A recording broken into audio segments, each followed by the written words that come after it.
बिस्मिल्लाहिर्रहमानिर्रहीम, अस्सलाम वालेकुम गाइस। सो आज हम एक बड़ा अच्छा और मज़े का टॉपिक लेके चल रहे हैं। My team is with me sitting as well. और क्वेश्चन ये है कि बहुत सारे लोग हमसे ये आजकल ये डिस्कशन कर रहे हैं कि जी के बैंक में जो है वो पैसा रखाना जो है वो ज़्यादा सूटेबल है as compare to probably investing in other places. Banks आजकल ऑब्वियसली इंटरेस्ट रेट जो है वो हमारा 20% तक चल रहा है और उसके ऊपर ज़ाहिर बात है रिटर्न्स उसी हिसाब से आ रहे हैं। तो तकरीबन एक अभी हमारे बड़े अच्छे एक दोस्त हैं, उन्होंने एक एग्जांपल दी कि अगर मैं 2.5 करोड़ रुपया बैंक में रखाता हूँ, मुझे 1.5 करोड़ रुपया इन 3 years। इसमें प्रॉब्लम क्या है? You guys see a problem over here? It's not there, actually it's not there, because इसमें आपको जब आप 5 मिलियन से ऊपर का प्रॉफिट में जाते हैं तो यू आर एक्चुअली गिविंग, आपकी टैक्स ब्रैकेट बढ़ जाती है। सो अराउंड 1.5 करोड़ रुपए के ऊपर प्लस फिर आपकी बाकी इनकम भी कैलकुलेट होनी है ना। सो इस आप कंबाइंड इनकम के ऊपर तो ये टैक्स ब्रैकेट में आप चले जाएंगे 35% टैक्सेशन की। सो आप 35% टैक्स निकाल दें तो एक्चुअली आपको कितना आ रहा है? Actually you are getting somewhere like 98 lakhs। 1.5 crore रुपया बहुत अच्छा लग रहा है, बट जब ये 98 lakhs में कन्वर्ट हो जाएगा तो शायद फिर उतना अच्छा आपको ना लगे। There are then ways to go around it, but वो किसी छोटे इन्वेस्टर के लिए तो फ़ायदेमंद हो सकता है कि जी मैं कोई करोड़ रुपया बेगम के नाम पे रखवा लूँ, लेकिन फिर भी मुझे 35, एज लॉन्ग एज ये 50 लाख से नीचे रहेगा तो फिर 15% की मेरी स्लैब लगती रहेगी, राइट। उसके बाद फिर वो स्लैब्स ऊपर बढ़ती जा रही है, right. So depending upon that slabs बढ़ती जा रही है। 5 मिलियन से कम का आपके प्रॉफिट टेकिंग है तो फिर आपकी स्लैब जो है वो ये वाली है। लेकिन जब हम ये बात कर रहे हैं, जब हम हाई नेटवर्थ इंडिविजुअल्स की बात करें तो ना उनके पास 2.5 करोड़ रुपया है और probably they have so much money कि वो सारा पैसा अगर बैंक में रखा देंगे। लेट्स सपोज एक बंदे की हम बात करते हैं हु हैज 50 करोड़ रुपीस, अब वो फैमिली के 5 मेंबर्स के नाम पे भी रखा देगा, 10-10 करोड़ रुपए रखाएगा और 50 करोड़ रुपीस के ऊपर साल का कितना उसका बन रहा है? 20% के ऊपर 20% इज 10 करोड़। 10 करोड़ के ऊपर उसको क्या देना पड़ रहा है? 35% टैक्स देना पड़ गया, 35% टैक्स देना पड़ गया। तो एक्चुअली 10 करोड़ रुपए आ तो रहा है, लेकिन उसकी टैक्सेशन के बाद जो उसके पास पैसे बच रहे हैं वो है 6.5 crore. So you are not making 20%। In no scenario, there is no scenario in this world where you are making 20%, you are actually making 6.5। 6.5 crore रुपए क्या बनेगा इसका? So ये एक्चुअली क्या है? That's it. So while you believe you are making 20%, you are not making 20%, you are actually making 30। 3.5 crore रुपए tax किया, tax है ये आपको बचा। Actually this is 13%। So this is 1 year. तो अगर 3 साल का आप करेंगे तो ये 19-20 करोड़ बन जाता है। दिस इज 20 करोड़ रुपया इन 3 years। ये हमें समझ लगे तो इन 3 years it's like 20 crore rupees.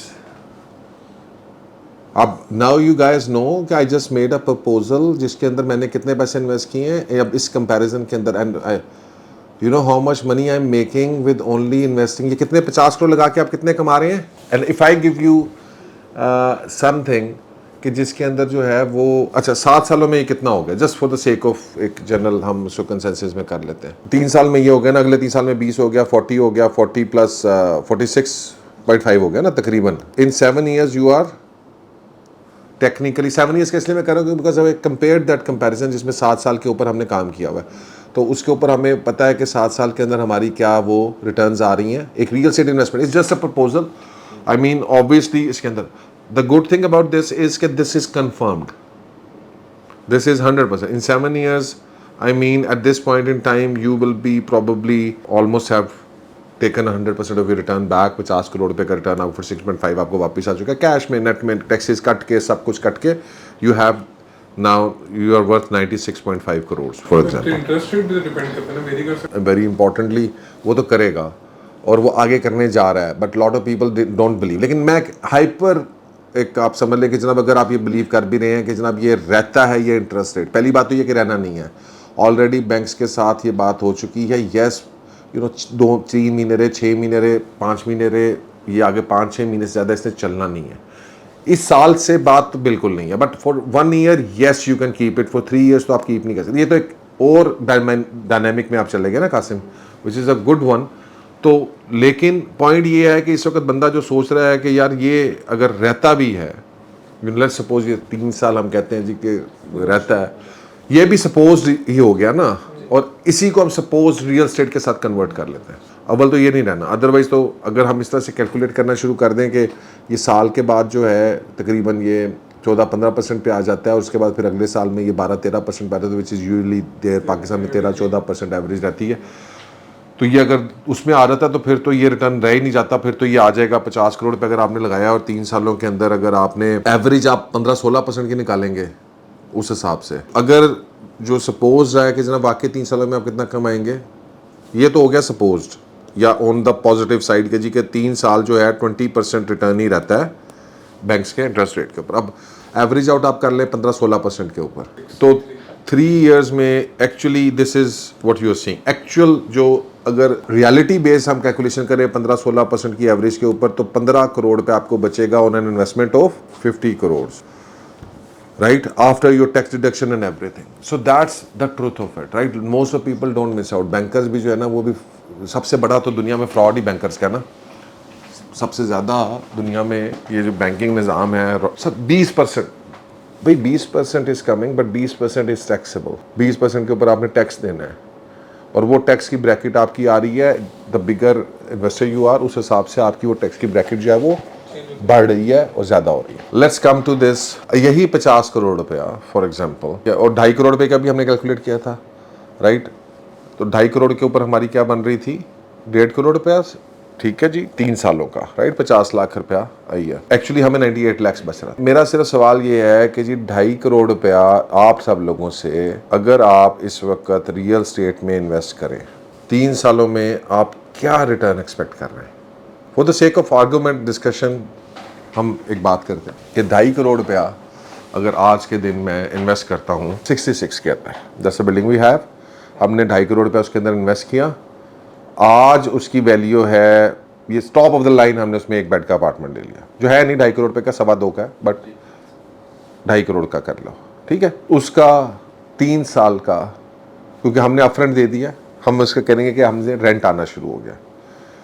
आपको 3 इयर्स में क्या रेंट आ रहा है? तकरीबन 2 लाख रुपया आपको एवरेज आउट हो रही होगी, क्योंकि कैपिटल गेन्स बिल्डिंग्स के अंदर इन्वेस्ट करने का एक और फायदा क्या है, 2 साल के बाद आपको कोई कैपिटल गेन नहीं लगना, so there is no taxation. Rental income के ऊपर टैक्स लगेगा, उसके ऊपर नहीं लगेगा, right? So guys keep that in mind. So you know when you are investing somewhere in businesses, stocks, तो then you actually start getting all these benefits of tax. 3 सालों में रेंटल इनकम क्या बन रही है, तो आप कितना 72 लाख तो आप अर्न करें किसके ऊपर, रेंट पे, और वर्सेस 98 लाख, समझ आ गई है? 98 लाख हमें कहाँ से आ रहा था, बैंक से, यहाँ से हमें कितना आ रहा है 72 लाख। अच्छा 72 लाख में से आप करेंगे 3 सालों में आ रहा है, राइट, 5 मिलियन से लेस आ रहा है टेक्निकली उसमें रेंट, लेकिन चलो हम कहते हैं हमारी ओवरऑल इनकम ज़्यादा है, तो हमें जो है वो इसके 72 लाख के ऊपर जो है वो टैक्स देना पड़ रहा है। यूजुअली जब ये टैक्स आप ले रहे होते हैं ना, इसके एयरबीएनबी के उसके सिस्टम कुछ हो रहा है, और बहरहाल यहाँ से आपका ना ज़रूरी नहीं है कि आपको सारा टैक्स देना पड़ा हो, बिकॉज आपके एक्सपेंसेस हो रहे हैं, चीज़ें हो रही हैं, लेकिन हम for the sake of it हम इसमें से 15 लाख रुपया माइनस कर लेते हैं, हम इसमें से 15 लाख रुपया tax and other expenses minus कर लेते हैं, so that comes down to 72 minus 15, तो 57 लाख तो यही आ गया आपके पास, ठीक है जी। और उधर क्या है, and this is 98 lakh based on this के जी के प्रॉपर्टी जो है वो 20% के हिसाब से 3 साल देती रहे, लेकिन जो हमने 16% के हिसाब से निकाला है, तो फिर क्या निकलेगा, तो 2.5 करोड़ रुपए का निकाले 16% के हिसाब से, आपकी प्रॉपर्टी जो है वो 20% के हिसाब से देती रहे, तो टेक्निकली अब 98 का मुकाबला नहीं है, ये है 78, ऐसे ही है।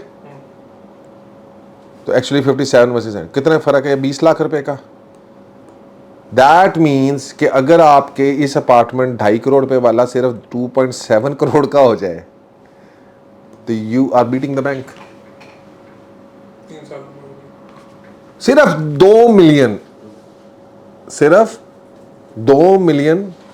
एंड आपकी क्या परसेप्शन है, जस्ट वांट टू नो, आपकी क्या परसेप्शन है कि ये अपार्टमेंट जो 2.5 करोड़ रुपए का, ये 3 सालों में कितने का होगा? 60,000 रुपये पर स्क्वायर फीट। वो तो चलो होगा, लेकिन प्राइस क्या होगी? 2.5 करोड़ रुपए का अपार्टमेंट आज 35,000 रुपये पर स्क्वायर फीट पे है ना, लेट्स सपोज हम कर रहे हैं, राइट? तो ये देखे ना कि पोजेशन अगले साल जून में, पोजेशन के बाद 1.5 साल, चले हाँ वही ना, मैं ये बात कर रहा हूँ, चले कुछ ना करें आप अभी, 55 कर आज 35,000 का है, आज 35,000 रुपये का है, आज जो है 50 का कर लें आप, तो 50,000 स्क्वायर फीट पे आप अगर करने 644 वाला तो 98 3.25 का हो जाता है। मैं बेयर मिनिमम बात कर रहा हूँ, मैं इस वक्त बिल्कुल वो के जिसके ऊपर कोई आपकी कोई लो लॉजिक ना। तो 322 का हो गया, 322 करोड़ प्लस 57 लाख टैक्स काट के, इसके ऊपर आपको कोई टैक्स नहीं देना। तो ये हो गया तकरीबन 3.8 हो गया, 3.8 करोड़। सो आपका जो 2.5 करोड़ रुपया है वो 3.8 करोड़ पे है। बैंक में आपने रखाया है वो कितने पे है sir? If you invest in real estate this is 3.8 crore. Start आपका क्या था? 2.5 करोड़ ग्रोस टू 3। अगर आपने बैंक में रखाया है तो दिस इज 2.5 करोड़ और ये क्या है? 7.8 था बस ज़्यादा ना आपके पास, तो 7.8 मिलियन ऐड कर दें इसमें। 2.5 इसका 3.3 हो गया। ये एक्चुअल लॉजिकल फैक्चुअल कैलकुलेशंस हैं, कोई इसके अंदर हमने नहीं किया। मैंने इसको इवन रियल एस्टेट वाला जो फैक्टर है उसको मिनिमल पे रखा है, रेंटल भी मिनिमम पे रखा है, प्लस उसके बाद जो है हमने उसका जो कैपिटल गेन है वो भी मिनिमम पे रखा है। बैंक में क्या फ़ायदा है? This is 100% confirmed. यहां पर क्या है? मेरे लिए आपके लिए 100% कंफर्म्ड ही है, because we know the market. लेकिन जो क्लाइंट है उसके लिए क्या है?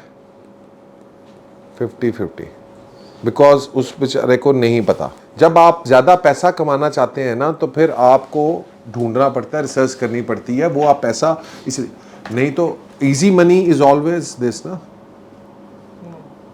और ये तो 3.8 है ना, ये तो मिनिमम बेयर मिनिमम मैं टारगेट कर रहा हूँ, बट आई बिलीव कि हम 3.8 से ऊपर जाएंगे। आई बिलीव कि जनाब हम जो है वो इसके अंदर पहली बात तो यह है कि वो अपार्टमेंट 2.5 करोड़ रुपए का है ही नहीं था, जिसको हमने 2.5 करोड़ रुपए का कर दिया हुआ है। वो है ही 2-2.25 का, जिसके ऊपर कैलकुलेशन है। 50 लाख तो पहले ही बच रहे हैं आपको, वो तो लेता है। तो वो फिर जो है वो जब जाता है 3.25 करोड़ रुपए का होता है, तो वो एक्चुअली ये दिस वुड बी समवेयर, अगर मैं पॉजिटिव साइड पे रहूं तो ये 4.5 करोड़ रुपए होना चाहिए, क्योंकि वो 50 लाख रुपए जो एक्स्ट्रा बचा हुआ है वो हमने कहीं डाला नहीं। I am just giving very rough idea. इसको हम कैलकुलेट करेंगे प्रॉपर एक सेशन के अंदर विद कैलकुलेशन। तो आज डिस्कशन हो रही थी, आप सब लोग बैठे हुए थे, मैंने कहा you know just go through it and let's see कि जनाब क्या होता है। सो एक हमने रफ कैलकुलेशंस की हैं ताकि लोगों को भी पता चले यार कैलकुलेट हम करते कैसे हैं और कैसे ये चीज़ें हम यहाँ तक पहुँचते हैं। तो यानी ये बिल्कुल रॉ डाटा निकाला है, बिल्कुल उसको रफ रखा है। 2.5 करोड़ रुपए का अपार्टमेंट जो था वो हम 2 करोड़ का अपार्टमेंट को 2.5 करोड़ पे शो करा रहे हैं, ठीक है। उसके बावजूद भी वो बैंक को जो है ना वो बीट कर रहा है, ठीक है। So I mean this is what people actually don't understand in points कि in any case you know ये जो सेक्टर्स हैं, जब आप स्मार्ट इन्वेस्टमेंट्स करते हैं they are gonna give you more income. But problem क्या है कि ऑब्वियसली यार ज़्यादातर लोग इस चीज़ को नहीं समझ पाते हैं और वो कहते हैं यार ये इसमें हमने नहीं जाना and we are happy with this, you know बेशक कम है बट कंफर्म्ड है।